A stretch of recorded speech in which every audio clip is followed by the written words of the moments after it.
Welcome everyone to another top 10. I'm Old School Gamer 1971. Millie, Lloyd, everyone, hope you're all having a great day. Before we begin, if you enjoy this video, please like, comment and share. Check out my channel and subscribe. It helps the channel grow and puts a big old smile on this old face. Today's top 10 is driving games. As one of my first favourite genres in gaming, my love for these games has dwindled in later years. However, if a good driving / racing game comes along, I cannot help but bask in its greatness.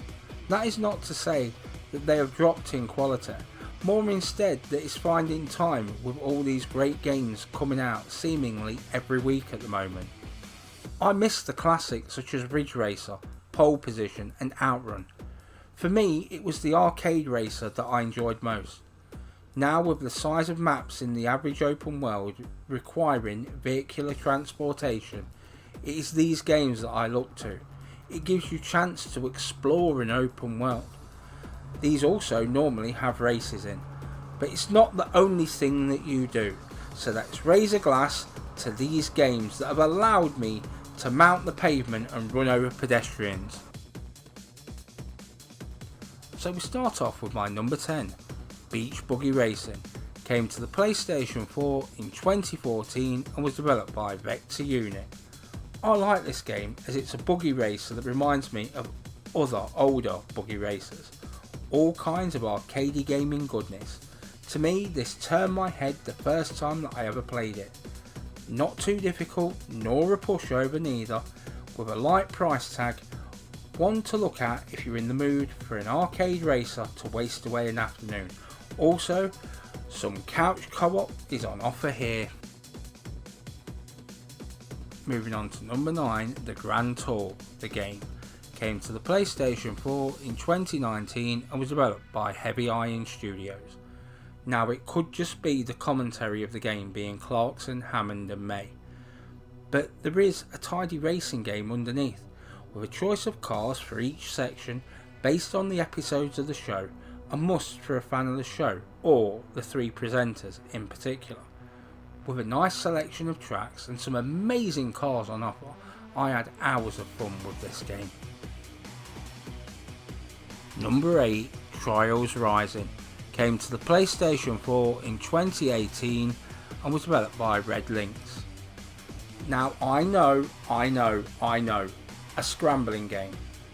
So it's my list and it's on here. Some of the best fun you can have multiplayer or single player wise. You can always do better. Shave time off. It's all about coming in first. With stuff for you to unlock and some crazy tracks, up to 4-player action all at the same time. Fusion was free on PlayStation Plus a while ago, but I finally bit the bullet and got this sequel, which is just Fusion but bigger and better. My number 7, LA Noire, came to the PlayStation 4 in 2017 and was developed by Team Bondi. Now this may be said often on this list ahead, but it's the map that draws me back often to this game. The authenticity of the city and vehicles is fantastic. I just think that cars look better back then in 1947, more interesting, most definitely.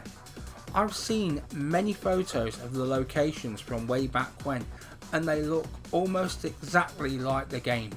Well done. Moving on to number 6, Far Cry New Dawn. Came to the PlayStation 4 in 2019 and was developed by Ubisoft.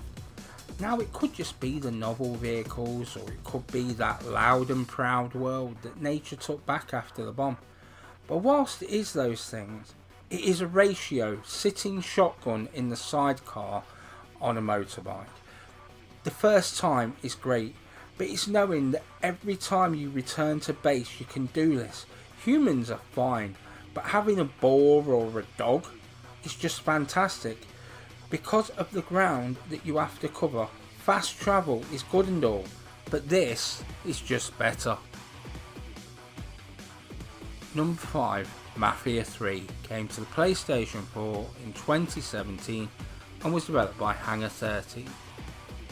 Set in 1968, this means more stylish cars, in the city of New Bordeaux, a fictional place based on New Orleans. A game that I really did enjoy. I like the authenticity of both the city and the cars. I could spend all day driving around and just collecting those collectibles, but it's the city in the night that really looks something else. There are those cars built for speed and those that are built for cruising. Guess what I'm doing right now? My number 4, Days Gone, came to the PlayStation 4 in 2019 and was developed by 10's Studios. I know it's another motorbike, but hear me out. I like how you have to fix up your bike and fill it with petrol. In Survival 2 mode, this is even harder to do with no minimap nor fast travel. You will have to use the main map and your sense of direction. But before that, I still preferred the riding round when compared to fast travel. The world looks amazing and is varied, but it's those mechanics that bring me back again.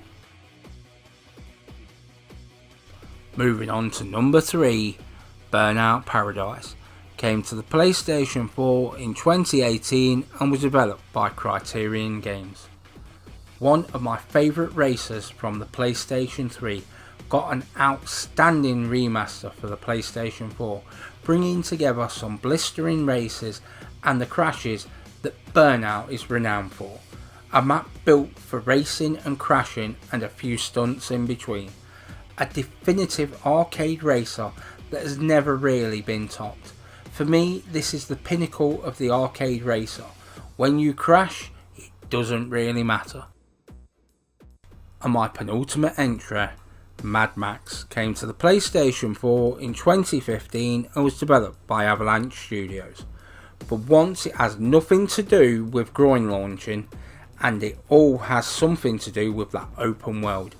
It really does look like what you would expect a nuclear wasteland to look like.